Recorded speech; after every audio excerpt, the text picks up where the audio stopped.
Berserah, mari kita lanjutkan membahas diktat apa ekoteologi Taiji yang ditulis oleh Dr. Budi Munawar Rahman.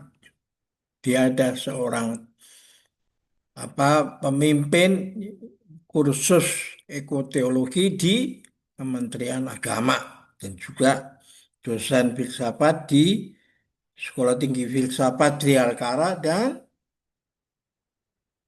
Paramadina, Universitas Paramadina. Dalam bab 10, dia menulis tentang ekologi Taiji dengan subjudulnya meditasi gerak dan kesadaran lingkungan ya. Nah, dalam dunia modern, meditasi sering dibayangkan sebagai aktivitas diam terpisah dari dunia, dilakukan dalam keheningan yang steril dan terkendali. Meditasi dipahami sebagai latihan batin yang menarik diri dari hiruk-pikuk kehidupan. Nah, ini nggak benar ini. Seolah kesadaran hanya dapat tumbuh dalam keterputusan dari dunia. Ya. Pandangan ini tidak sepenuhnya keliru, tapi ini sangat terbatas, ya, terlalu sempit, ya. Tradisi kebijaksanaan Timur, khususnya Taoisme, menawarkan pemahaman yang lebih luas dan lebih membumi. Di dalamnya, meditasi tidak selalu berarti diam. Meditasi juga dapat berlangsung dalam gerak, dalam napas, dan dalam relasi tubuh dengan lingkungan. Tai Chi adalah salah satu bentuk meditasi gerak yang paling matang dan mendalam. Dan di sanalah kesadaran lingkungan menemukan salah satu jalannya yang paling konkret. Meditasi gerak dalam Tai Chi tidak bertujuan melarikan diri dari dunia, melainkan memasuki dunia dengan kesadaran yang lebih penuh. Tubuh bergerak perlahan, bukan untuk mencapai tujuan tertentu, tapi untuk mengalami setiap momen gerak itu sendiri. Dalam pengalaman itu, perhatian tidak terpusat pada pikiran yang mengembara, melainkan pada sensasi tubuh, keseimbangan, dan napas. Kesadaran menjadi hadir, tidak terpecah, dan tidak tergesa-gesa. Inilah kualitas kesadaran yang sangat dibutuhkan dalam menghadapi krisis ekologis. Krisis yang lahir dari ketidakhadiran dan dari ketidakmampuan manusia untuk benar-benar merasakan dampak tindakannya terhadap dunia. Ya, karena itu Vimalakirti dalam kitab Nirdesa Sutranya mengatakan di Gunung Mahameru tumbuh biji tumbuh sawi. Ya. Di dalam bijinya yang terkecil di dunia bersembunyi seluruh alam semesta. Kalau dunia menderita, saya ikut menderita. Kalau manusia sakit, saya ikut merasa sakit. Nah, ini saya rasa udah klik di sini nih, ya. Nah, dalam Tao Te Ching, Lao Tzu menulis bahwa kebijaksanaan tertinggi adalah kembali kepada kesederhanaan dan kealamian. Ia mengingatkan bahwa semakin banyak pengetahuan dan keinginan yang dikejar, semakin jauh manusia dari Tao. Meditasi gerak Tai Chi mewujudkan nasihat itu dalam tubuh. Ia tidak menambah, tetapi mengurangi. Ia tidak mengakumulasi teknik, tapi itu menajamkan kepekaan. Dalam kesederhanaan gerak itulah kesadaran ekologi mulai tumbuh itu. Kesadaran lingkungan bukan sekadar pengetahuan tentang kerusakan alam. Ia adalah kemampuan untuk merasakan keterhubungan dengan dunia secara langsung. Banyak orang memahami data tentang perubahan iklim, tetapi tetap hidup seolah bumi tidak terluka. Kesenjangan antara pengetahuan dan tindakan ini menunjukkan bahwa kesadaran kognitif saja tidak cukup. Diperlukan kesadaran yang berakar pada pengetahuan tubuh. Meditasi gerak menawarkan jalur itu. Jika tubuh belajar merasakan ketidakseimbangan kecil dalam geraknya sendiri, ia lebih peka terhadap ketidakseimbangan yang lebih besar dalam lingkungan. Merleau-Ponty menegaskan bahwa persepsi bukanlah proses pasif, melainkan keterlibatan aktif tubuh dengan dunia. Tubuh tidak berada di dalam ruang, tetapi menjalin ruang melalui gerak dan persepsi. Tulis Merleau-Ponty 2021 tahun itu ya. Dalam meditasi gerak Tai Chi, tubuh mengalami dunia sebagai medan relasi yang hidup. Lantai tidak lagi sekedar benda mati, ya ini menarik nih, tetapi sumber dukungan. Udara bukan sekedar ruang kosong, tetapi medium yang memberi resistensi halus. Kesadaran lingkungan tumbuh dari dalam relational semacam ini. Meditasi gerak juga mengajarkan tentang keterbukaan terhadap perubahan. Tidak ada dua gerakan Tai Chi yang benar-benar identik. Setiap hari tubuh berubah, energi berubah, berbeda ya. Lingkungan pun berubah. Meditasi gerak tidak mencari kesempurnaan mekanis, tetapi keselarasan situasional. Sikap ini sangat penting dalam etika ekologis. Alam bukan sistem yang statis dan dapat dikontrol sepenuhnya. Ia adalah proses dinamis yang menuntut respons yang adaptif dan penuh perhatian. Chuang Tzu mengajarkan kebijaksanaan sebagai kemampuan untuk mengalir bersama perubahan tanpa kehilangan pusat diri. Ini yang disebut ngali sama kali itu kan dalam bahasa Jawa ini. Dalam kisah-kisahnya, mereka yang terlalu berpegang pada bentuk dan aturan kaku justru gagal bertahan. Ya. Meditasi gerak Tai Chi melatih fleksibilitas batin semacam ini. Tubuh belajar bahwa stabilitas tidak berarti diam, melainkan kemampuan menyesuaikan diri tanpa runtuh. Gitu. Prinsip ini sangat relevan dalam menghadapi perubahan iklim dan ketidakpastian ekologis. Meditasi gerak juga membuka dimensi etis dari kesadaran. Dalam latihan Tai Chi, praktisi belajar untuk tidak memaksakan tubuhnya. Rasa sakit tidak diabaikan, tetapi didengarkan ini ya. Menarik ini. Bagaimana dia bisa memilih kata-kata yang demikian tajam. Kelelahan tidak dilawan, tapi dihormati. Etika perawatan ini dapat diterjemahkan ke dalam relasi dengan alam. Bumi yang terluka tidak membutuhkan eksploitasi yang lebih canggih, tetapi perhatian yang lebih dalam. Kesadaran yang lahir dari meditasi gerak mendorong sikap merawat, bukan menaklukkan. Ya. Thich Nhat Hanh, meskipun berasal dari tradisi berbeda, mengajarkan prinsip yang sangat selaras dengan Tai Chi ketika berbicara tentang berjalan dengan penuh kesadaran di bumi sebagai bentuk cinta terhadap planet. Meditasi gerak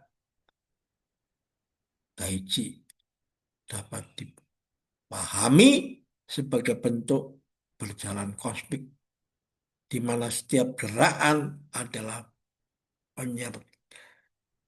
pernyataan keterhubungan dengan kehidupan.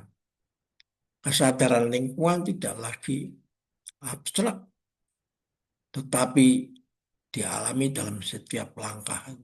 Nah, ini ingat salah satu narasi dalam Tai Chi yang ditulis oleh Thich Nhat Hanh, yaitu I have arrived, I am home, in the here, in the now, I am solid, I am free, in the ultimate I dwell. Ya.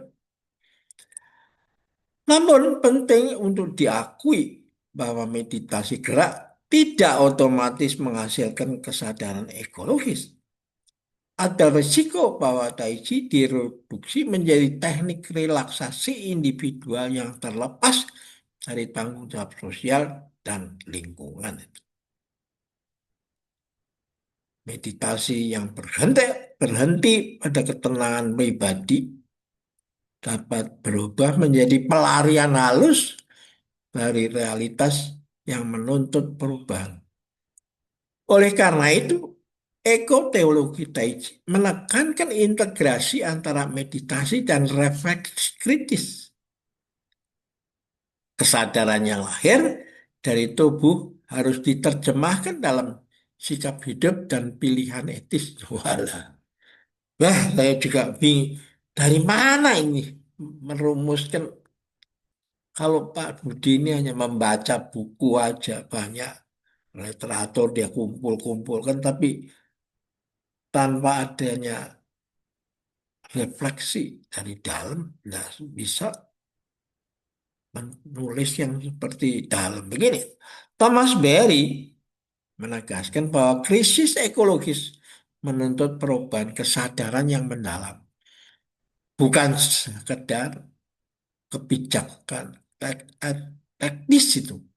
Ya. Meditasi gerak Tai Chi berkontribusi pada perubahan ini dengan menanamkan disposisi batin yang peka, sabar, dan relasional. Ia tidak menggantikan aksi politik atau kebijakan publik, tapi memberi fondasi batin yang tanpanya aksi mudah terjebak dalam kemarahan, keputusasaan, atau dominasi baru. Meditasi gerak juga mengaburkan batas antara spiritualitas dan kehidupan sehari-hari. Tidak ada ruang khusus yang sakral.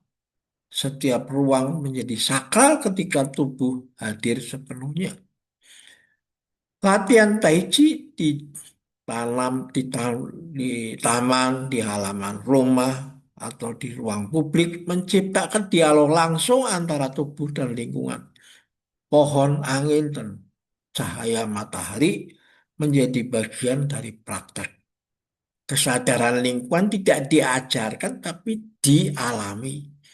Ya, dalam dunia yang semakin terfragmentasi, meditasi gerak menawarkan pengalaman keutuhan. Pikiran, tubuh, dan lingkungan tidak lagi terpisah. Pengalaman keutuhan ini sangat langka, tapi sangat dibutuhkan. Banyak kerusakan ekologis lahir dari fragmentasi kesadaran, dari cara berpikir yang memisahkan manusia dari akibat tindakannya. Meditasi gerak menyembuhkan fragmentasi ini pada tingkat paling dasar, yaitu pengalaman tubuh. Bab ini menegaskan bahwa meditasi gerak Tai Chi bukan tambahan opsional dalam spiritualitas ekologis, melainkan salah satu jalur penting menuju kesadaran lingkungan yang otentik. Ia mengajarkan bahwa kesadaran tidak hanya dilatih dalam pikiran, tetapi ditumbuhkan tidak dalam setiap dalam gerak yang penuh perhatian, dalam setiap gerakan yang lambat dan sabar, manusia belajar kembali bagaimana rasanya menjadi bagian dari dunia, bukan penguasanya. Nah, inilah sebabnya mengapa dikatakan Tai Chi ini adalah ilmu untuk bergerak semakin lambat itu dan semakin lembut itu, tidak menggunakan kekuatan, ya, tenaga gitu. Ini yang dalam bahasa Mandarin disebut Yong I, gunakan rasa, bukan li, bukan kekuatan ya. Dalam babak selanjutnya, kesadaran ini akan diperdalam melalui refleksi tentang alam sebagai guru spiritual dan tantangan dunia modern. Namun pada titik ini cukup ditegaskan bahwa meditasi gerak adalah praktek yang merajut kembali hubungan yang terputus antara manusia dan bumi. Ia tidak menawarkan solusi instan, tapi menumbuhkan kehadiran yang dari sanalah perubahan yang lebih dalam dapat bermula. Ya, toh? Ini daftar pustakanya nih ya. Berry, ya. Thich Nhat Hanh, Love Letter to the Earth, Lao Tzu, Tao Te Ching, ya, Merleau-Ponty, Chuang Tzu. Ya, karena itu Tai Chi yang Nusantara ini saya masukkan narasi yang setiap bangun pagi saya selalu tersenyum. Di depan saya ada 24 jam yang sama sekali baru.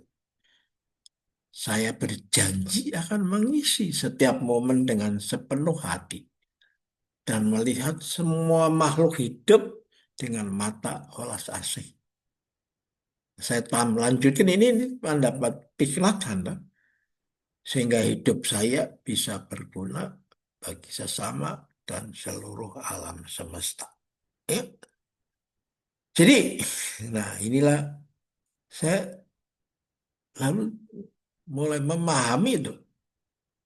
Bagaimana dengan cara yang berbeda Budi Munawar itu mempelajari Tai Chi melalui membaca literatur yang demikian dalam. Sedangkan saya mempelajari itu menurut Cheng Yen, pendiri Cuci itu, setiap hari satu langkah, maka pelan-pelan kamu akan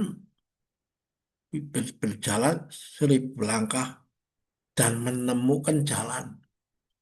Untuk menemukan jalan doang, belum sampai pada tujuan. Dan lalu akan timbul rasa percaya diri sendiri untuk terus melanjutkan perjalanan itu. Lalu dia masuk kepada tema yang cilaka adalah kalau kamu tidak tahu siapa dirimu. Nah, ini sangkan paraning dumadi lagi nih dari Tirtasan. Karena itu kamu akan masuk dalam kehidupan yang penuh kesusahan itu. Jadi karena itu memang sangkan paraning dumadi ini memang penting sekali, ya. Dan itu sangkan paraning dumadi itu ya dari bahasanya aja itu ya memang asli dari Nusantara kan, ya. Oke, kita akhirin di sini dulu. Sampai jumpa lagi.